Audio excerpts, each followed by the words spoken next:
അതെ, പ്രമോയിൽ കണ്ടതുപോലെ തന്നെ ലാലേട്ടൻ അനീഷിൻ്റെയും അനുമോളുടെയും പ്രണയത്തെക്കുറിച്ച് ചോദിച്ചിരിക്കുകയാണ്. അനീഷ് അത് സമ്മതിച്ചു. അങ്ങനെയൊരു വികാരം തോന്നിയപ്പോൾ തന്നെ അനുമോളോട് പറഞ്ഞതാണെന്ന് അനീഷ് പറഞ്ഞിരിക്കുകയാണ്. ഹൗസ്മേറ്റ്സിനെല്ലാവർക്കും ഈ കാര്യം മുമ്പേ അറിയാമായിരുന്നു. ചില ആളുകളോട് അനുമോൾ ഡയറക്റ്റ് തന്നെ പറഞ്ഞിട്ടുണ്ട്. മറ്റു ചിലർ ഇവരുടെ പ്രവൃത്തികളെല്ലാം കണ്ടു മനസ്സിലാക്കിയവരാണ്. അതുകൊണ്ട് തന്നെ ആർക്കും അങ്ങനെ പ്രത്യേകിച്ച് ഞെട്ടലൊന്നും ഉണ്ടായിരുന്നില്ല. എല്ലാവരും ഇത് ഇങ്ങനെ ഭവിക്കൂ എന്നുള്ളത് ഉറപ്പിച്ച കാര്യമായിരുന്നു. അങ്ങനെ ലാലേട്ടൻ ഒരുപാട് നേരം ഇക്കാര്യത്തെക്കുറിച്ച് സംസാരിച്ചു. അങ്ങനെ അനുമോളോട് ലാലേട്ടൻ ചോദിച്ചു, എന്താണ് അനീഷിനെ കുറിച്ചുള്ള അഭിപ്രായമെന്ന്. അപ്പോൾ അനുമോൾ പറഞ്ഞു, ഇഷ്ടപ്പെടുന്ന ക്യാരക്ടർ തന്നെയാണ്, എനിക്കും ഒത്തിരി ഇഷ്ടമാണ്.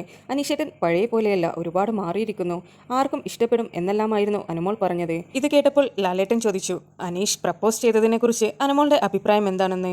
ആ സമയം അനുമോൾ പറഞ്ഞു, പുള്ളിയോട് എനിക്ക് നല്ല സ്നേഹമുണ്ട്, പക്ഷേ കല്യാണം കഴിക്കുവാൻ ഉള്ളത് എന്ന് പറഞ്ഞുകൊണ്ട് ആക്ഷൻ കാണിക്കുകയായിരുന്നു. പിന്നെ വളരെ നാണത്തോടെയും കുണുങ്ങിക്കൊണ്ടുമായിരുന്നു അനുമോളുടെ സംസാരമെല്ലാം ഉണ്ടായിരുന്നത്. ഹൗസ്മേറ്റ്സ് എല്ലാവരും അനുമോളെയും അനീഷിനെയും നന്നായി തന്നെ കളിയാക്കിക്കൊണ്ട് നിൽക്കുന്നുണ്ടായിരുന്നു. ലാലേട്ടനും ഒട്ടും കുറച്ചില്ല. എല്ലാവരുടെയും മുഖത്ത് നോക്കി തൻ്റെ അഭിപ്രായം പറയുന്ന അനുമോൾക്ക് അനീഷിൻ്റെ മുഖത്ത് നോക്കി, ഇല്ല, ഞാൻ നിങ്ങളൊരു സഹോദരനെ പോലെയാണ് കാണുന്നത് എന്ന് എന്തുകൊണ്ടാണ് പറയാൻ പറ്റാത്തത്. അതിൻ്റെ മേൽ അനുമോൾ അവിടെ പാനിക്കായി നിൽക്കുകയായിരുന്നു. ഇതിനിടയിൽ കേരള പിറവിയുടെ ഭാഗമായി 2 കേക്കുകൾ ലാലേട്ടൻ കൊടുത്തയച്ചിട്ടുണ്ടായിരുന്നു. അതും ഹാർട്ടിൻ്റെ ഷേപ്പിലുള്ളത്. എല്ലാം കൂടിയായപ്പോൾ ഇന്ന് ഒരു പ്രണയത്തിൻ്റെ വീക്കായി മാറി അത്. കേക്കെല്ലാം കഴിക്കുമ്പോൾ അനുമോളുടെ മുഖം വളരെ അപ്സെറ്റ് ആയിരുന്നു. കുറച്ചു നേരം കഴിഞ്ഞ് ലാലേട്ടൻ പോയതിനു ശേഷം അനുമോൾ ആദിലയോട് പറയുന്നുണ്ടായിരുന്നു, എനിക്ക് പുള്ളിക്കാരനെ അങ്ങനെയൊന്നും കാണാൻ കഴിയുന്നില്ല. പുള്ളിക്കാരൻ ഒരു ഹോപ്പോട് കൂടിയിട്ട് ഇരിക്കുകയാണ്. ഇനി എന്താണ് ദൈവമേ ഞാൻ ചെയ്യുക എന്നായിരുന്നു അനുമോൾ പറഞ്ഞത്. ആദില പറഞ്ഞു, നിനക്ക് പുള്ളിക്കാരനോട് ഒരു ബ്രദർലിഹുഡ് മാത്രമല്ലേ ഉള്ളൂ, അല്ലാതെ വേറെ ഒന്നുമില്ലല്ലോ എന്ന്. അപ്പോഴും അനുമോൾ പറയുന്നുണ്ട്, പുള്ളിക്കാരൻ വേറെ എന്തൊക്കെയോ പ്രതീക്ഷിച്ചിട്ടാണ് നിൽക്കുന്നത് എന്ന്. എന്നെക്കൊണ്ട് പറ്റില്ല, എനിക്കുമില്ലേ സങ്കല്പങ്ങളെല്ലാം. ഇത് നമ്മുടെ ജീവിതമല്ലേ, നമുക്കുമുണ്ടാവില്ലേ ജീവിത പങ്കാളിയെക്കുറിച്ചിട്ടുള്ള അഭിപ്രായങ്ങളെല്ലാം. ഒന്നും ശരിയാവില്ല എന്നായിരുന്നു അനുമോൾ പറഞ്ഞത്. എന്തിനാണ് വീണ്ടും അനീഷിന് ഒരു ഹോപ്പ് കൊടുക്കുന്ന രീതി അനുമോൾ പെരുമാറിക്കൊണ്ട് നിൽക്കുന്നത്? ലാലേട്ടൻ അനുമോളോട് ചോദിച്ചല്ലോ എന്താണ് പ്രപ്പോസലിനെ കുറിച്ചുള്ള അഭിപ്രായമെന്ന്.